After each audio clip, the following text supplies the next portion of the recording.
Um, um, Regarding bringing Ricardo, that's probably one of the best investments we made. It was, it's a long story how we met, but maybe tonight we'll talk about that. But the topic today, I really appreciate the opportunity to share with you an update on this. Overall, intravascular imaging is something that I would say is a new frontier in the neuro field. If you think about today, angiography and all the image that we get, the CTA, non-invasive CTA, MRA, and then now we talked earlier in the talk of the gold standard being angiography. But I imagine that this has been the limiting point perhaps for us for many years, because we reached a certain level of information we can get with this type of imaging. And I would say that we need to explore a little bit extra. Can we get more information if you go and start obtaining image from inside of the blood vessel? So there are different modalities to do that. You may have heard about IVUS, which is using ultrasound inside of the blood vessel. And there is another one that these are the collaborators of this group for development of the new light-based intravascular imaging. So you're not using ultrasound. Now you have a catheter inside of the blood vessel, and using a light source, you can actually develop images that are at almost like a histological view of the blood vessel wall and the structures inside of the blood vessel, and perhaps even outside of the blood vessel. So why this type of modality, optical coherence tomography, which is a light-based intravascular imaging, is important? Well, circulatory diseases are really important have a huge impact in our health. So if you look at ischemic disease of the heart as well as the brain, these are incredible numbers of patients that get affected on this. And perhaps we don't have the knowledge needed to have a bigger impact on this, even though all the technologies you saw earlier are creating impact on aneurysm, on stroke, and this is undeniable. But we need to go further. And I think here is what this new concept of developing optical coherence tomography beyond what we had already. This technology is not necessarily new, but what I'm going to talk about today is very new. It's called high frequency OCT. So this is now the ability to develop a technology that can go into smaller vessels. Can actually, one of the main issues about this concept is that you have to eliminate the blood from the blood vessel to obtain the image. So the only way to do that is by injecting contrast or saline and removing the blood from the blood vessel. So the fastest you can acquire the image, less time you have to eliminate the blood from the blood vessel. So that was in the neuro field. Because of Circo-Willis, we have a lot of collaterals and blood coming from different directions. So imagine that if you're trying to obtain an image inside of a blood vessel, inside of a Circo-Willis, you have to account for eliminating the blood coming from different locations. And to do that, it's important to have good catheters. So we have seen that over the years. The intermediate catheters that we have today are incredible to be able to do this. The other thing is the speed of the pullback became, with this technology, much faster. So this is why it's almost like all the stars are aligning. It's not only about developing a good OCT catheter technology, but it's also everything that's coming around to where we are today, intermediate catheters, and the ability to have certainly new concepts. And one of the concepts that was important was not to develop only an imaging catheter, but there is something called physioanatomy, which is the concept of having not only an image of the blood vessel, but also the physiology, looking into different pressures, for example, pressure gradients with the same catheter. So I think this is really something that will revolutionize the way we see, bringing us to more information, not only anatomic, but also physiologic. And this is kind of the evolution. If you look at the two lines of imaging, physiology and anatomy, or two lines of information we receive. So something called FFR is also incorporated in the scatter. So in blue, you see these two families or these two lineages of physiology and anatomy finally now all together in one catheter, in one system. You can get the imaging as well as the physiology of that vessel. And this adds value. So today, this project of high frequency OCT, it has basically three catheters. We have the clearance already for cardiology. It's called the VIS-RX. So this catheter is available in Japan and the United States today. And we have the FFR coming, and VIS-M is going to be something we'll talk about. That's the neuro OCT. That's the first time we're talking about OCT having actually an FDA-approved product for this type of imaging. Now, why this is a big deal, let me try to be very clear that some of the limitations, the commercially available OCT is on the left side, is the Abbott product today, and that's in the right side by Gentuity is this HF OCT. And this is the coronary catheter, but it gives you an idea of the differences that they come now in a smaller profile. So you're going from 2.7 French to 1.8 French. What that allows you to do with that plus the pullback and the quality of the image being better allows you to cross lesions that were impossible to cross before. And you can obtain imaging pre-lesion, during the lesion, and post-lesion. So imagine looking in plaques that you couldn't cross before. Now you can because of the profile of this device. There's another interesting point talking to the initial experience with this system. The cardiologists that have used, they tell me that they're using much less contrast to be able to clear the field. So with a few cc's of contrast, you're able to obtain an image that in the past, first of all, you couldn't even do it. So there may be even savings on the amount of contrast you need to clear the blood. This is the indication that has been approved for. So now you're going from 1.3 to 6 millimeter vessels.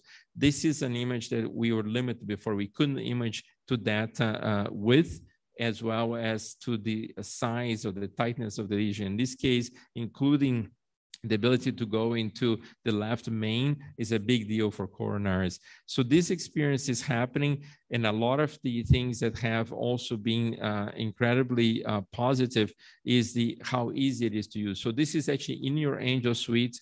You can see the console is attached to your table. You literally just hand off the cable and connect to that console, and you're able then to get your images, and you can actually have side-by-side with your angiography co-registration, which is really powerful.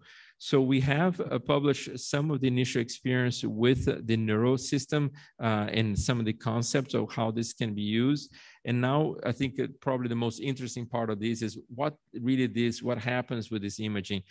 Look at the right side, the ability to see, this is actually a cadaver basilar artery. The little light source that goes from PCA to the basilar is actually showing you how that light is traveling inside of the blood vessel. And that's how the image is being acquired in the catheter. I'll give you more details on that. But look at the images of the blood vessel. You can see the different layers of the blood vessel. This is impossible to see with current angiography. You are only seeing the shape of the lumen, but you're not seeing the wall of the artery.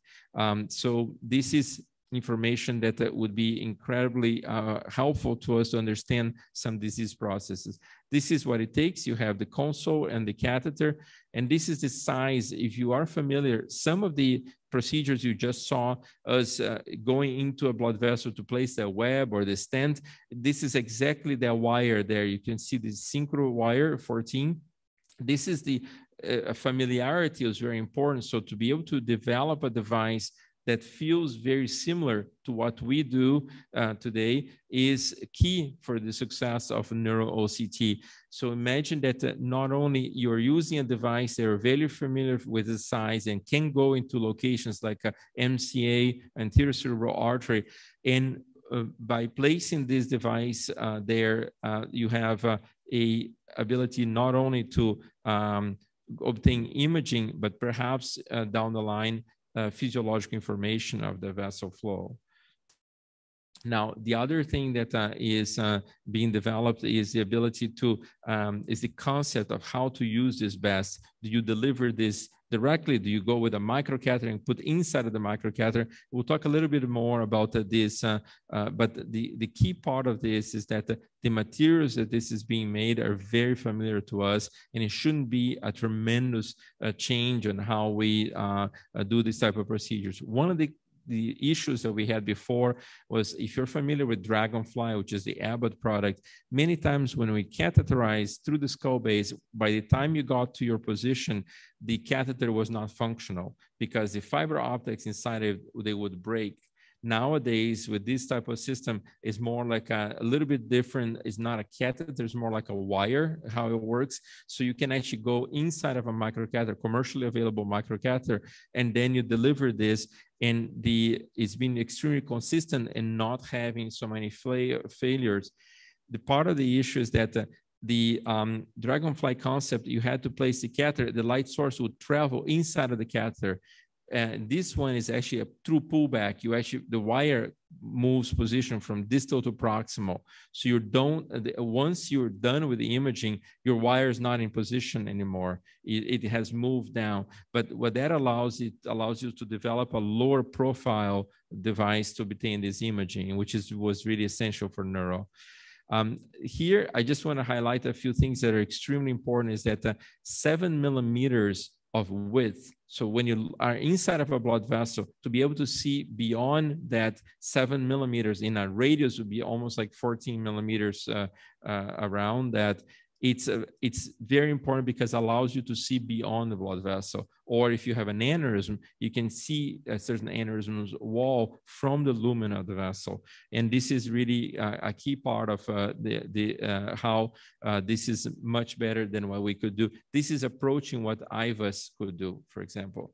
Now, 10 microns of resolution, that's incredible. So to be able to see on that resolution is nothing like that.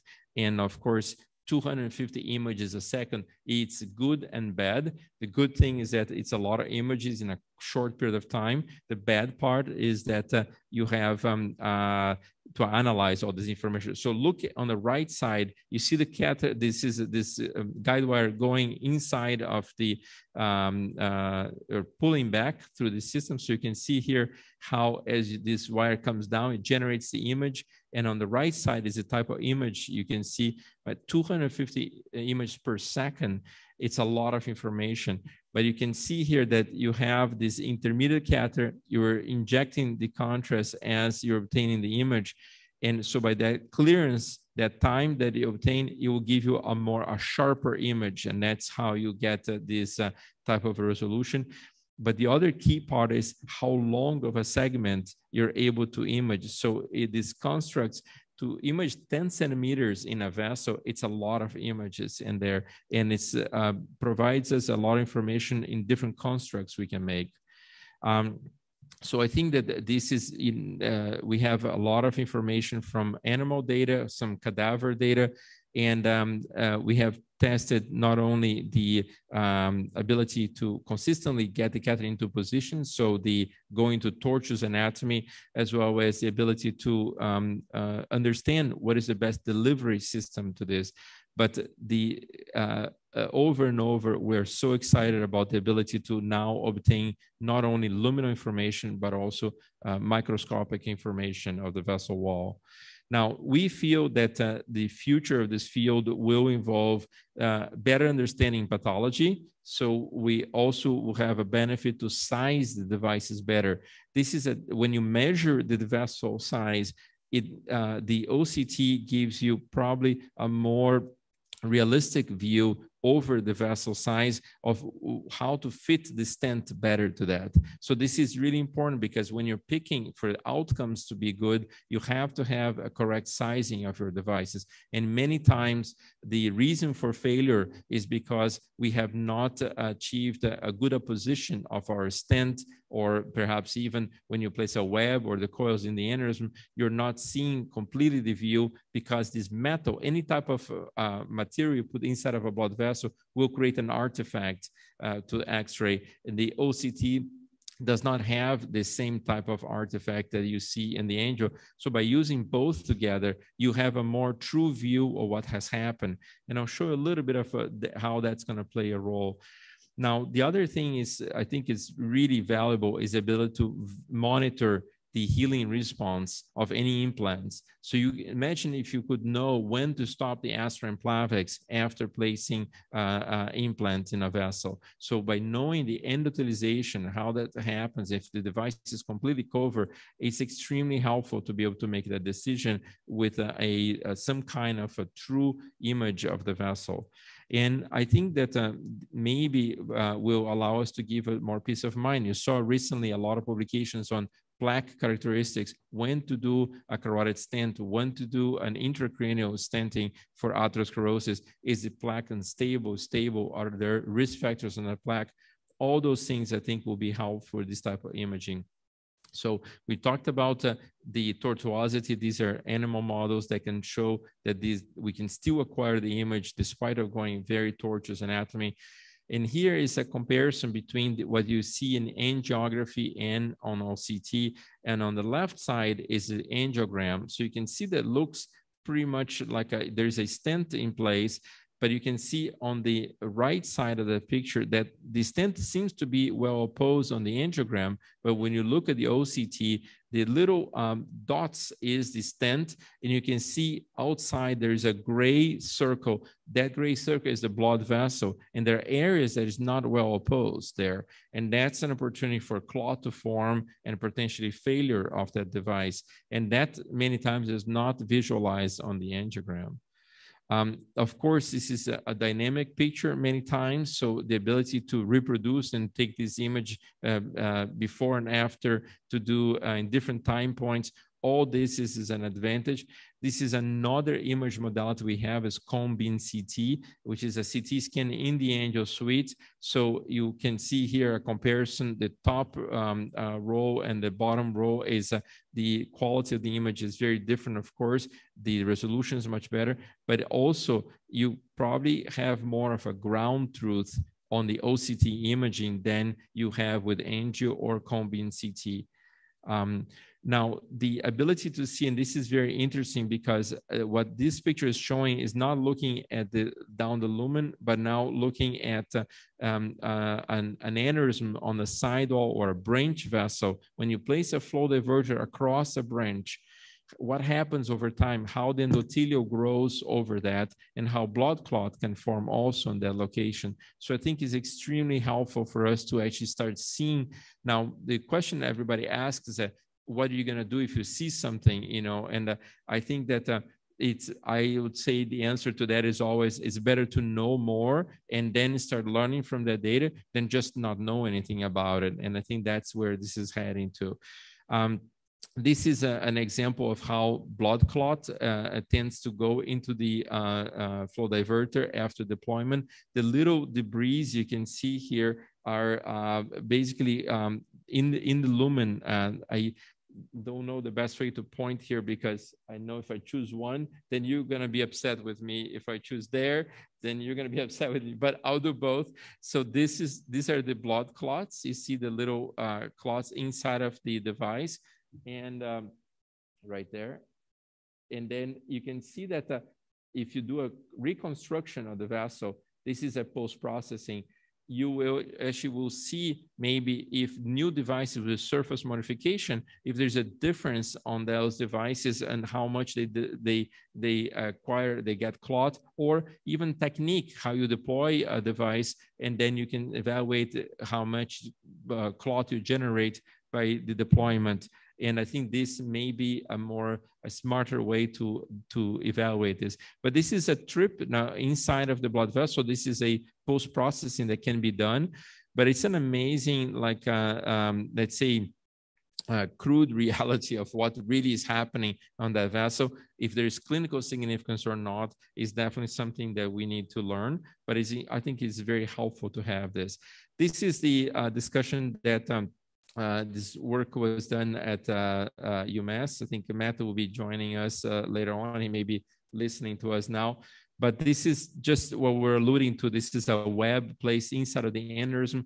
Is it possible that you can get some information after deployment that allows you to predict if the aneurysm is going to occlude or not? And I think this is where this is going, is that if you have a good coverage of the neck, you probably have a cured aneurysm. But if you don't cover that well, it may not, it may fail. So you can reposition the device or place a flow diverter, do something else during that day. Now, the analysis for different types of plaques, this is an area that we can grow a lot. As you know, today for intracranial stenosis, we have a lot of limitations in how to indicate treatment. And I think by understanding what type of plaque we're dealing with, it will help us in this field, and it will help also to make the best treatments possible. This is us doing some of the original, the first, getting ready to the first-in-man study. This is about to start so we have a lot of collaboration with international sites, and this group is being very much getting ready. Here are the different techniques. So I just want to give you an update because we talk about this concept, but it's actually happening right now. The pullback device is the one you see on the right side, and there are different ways to connect this, either the microcatheter or your intermediate catheter to it, and how you do this pullback is being sorted out. It may depend a little bit on the anatomy, the ability to do the clearance, but this is a technical detail. But I just want to show you that this is as deep as this, as we're going down to the technique. This is another area that I find really interesting. This is the work done by Ankiras. And if you look at the ground truth today, when you do simulation of devices, so if you want to do device-specific simulation, you actually don't know where, when you deploy a flow diverter or deploy an intrasaccular device, where each strut is located. It's all, by doing an OCT, you actually can map and get a real idea which each strut is positioned in relation to the structure, to the vessels. What that allows you to do is actually to provide the ground truth for that simulation. So you can actually see how accurate was your simulation up front. So I think OCT will have an ability to provide us some real feedback on what we predicted, if that really happened in the end after we place a device. This is a recent work also from the UMass group on the ability to see beyond the blood vessel into the subarachnoid space using the OCT. So then imagine that you're looking at the structures in the trabeculae or the subarachnoid space, the structures that's navigating in that space. This is definitely uncharted water right now, but beautiful pictures trying to get to the meaning of all this. But it's definitely a possibility as we start looking to beyond, the 2 to 3 millimeters close to the tip of the catheter. Now we're going 6 millimeters or 7 beyond the wire. Now, next steps also, and this is just starting, every image that you obtain, imagine you obtain 250 images per second. AI is going to be crucial to analyze this data. So the ability to quickly receive a feedback from what the AI is screening on that imaging and let you focus in the areas of importance, it's going to be very, very key. And I think that the most important part of this for me is going to help us to do a better training and shorten our learning curve in a field that we're just starting now. So I think that this ability to interpret this in a real time will be key for us to start to getting the real information we need and focus on that, on this ocean of different kinds of images that we'll receive each time we do a study. So this is kind of the platform that the vision is first going to prove the safety of doing the navigation in the neuro space, but also moving into adding physio information. And so we have the anatomy and the physiology, and then the AI to analyze all this data that we receive. So all this, I think, will be key. a question that many of us may ask is, what is the reimbursement for this? So in the coronaries, finally, there is now an IVAS OCT code as well as for FFR. So this may be added to make this a success in the neuro too, as we move into potential reimbursement for this image. Thank you.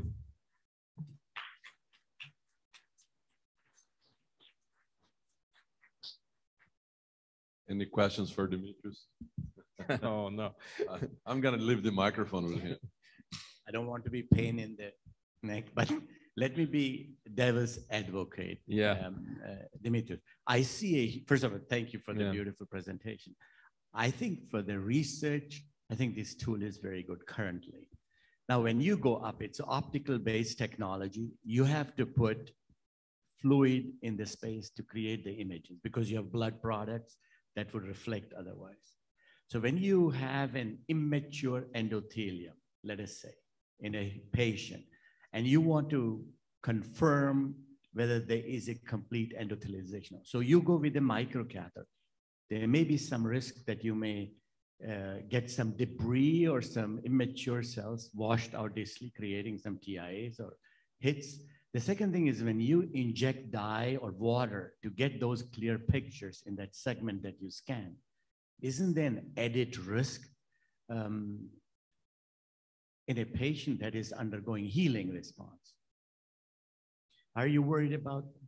Yeah, I mean, I do think that it's an invasive method to obtain a diagnostic or to obtain information. So I guess in the end of the day is how much the value of that information outweighs the risk of the intervention. I think that's going to be the bottom line, you know. And so clearly in high risk procedures today, intracranial stenosis, for example, there are a lot of barriers to, because there is a morbidity to the procedure versus the medical management. But if we, with something like this, could make the procedure then better than the outcomes we have today, then I would say it's worth the risk, you know. But I agree, this is definitely, to get this level of imaging, if we could do that non-invasively, that would be ideal. You know, I think that's definitely, but I think what's inspiring about this project is that it shows that there's a world out there that we cannot see today. And if we can do that in a non-invasive way, then we should go in that direction, if that makes a difference. But I think it's the first step, first generation for us to see how much impact it will have in our field. You know? I think it's going to be very interesting to tie this with Adel's talk later today. Again, you're trying to poke a vein through the subarachnoid space. It would be phenomenal. It would be interesting to hear Adel's thought about doing an OCT or an IVUS to go with the e-shunt. Well, great job. I mean, this is obviously phenomenal technology. And I think the images that you showed at the end, showing the imaging in the subarachnoid space is really revolutionary. The fact that it can be done through a microcatheter, you know, 1.4 is impressive, and even today. And so I think, you know, it really opens up the possibility of navigating inside the subarachnoid space for the future. Yeah, and I think for that, the physiology part, as much as we can maybe assess if the shunt is patent or not, or different things like that, and it may be interesting to look at this. But certainly for me, it's been exciting to be on this because of how many times we have a failure of a device, we do angiogram, and because of the artifacts, we cannot see exactly what the problem is. We all guess that, oh, it didn't heal well, but why, what happened, you know? And I think that we all been there, especially giant aneurysms and things that, I mean, all the questions we have today with dielectatic disease, you will be talking about posterior circulation aneurysm. So I think there are so many unanswered things that maybe help with this. Thank you, Demetrius. Thank you.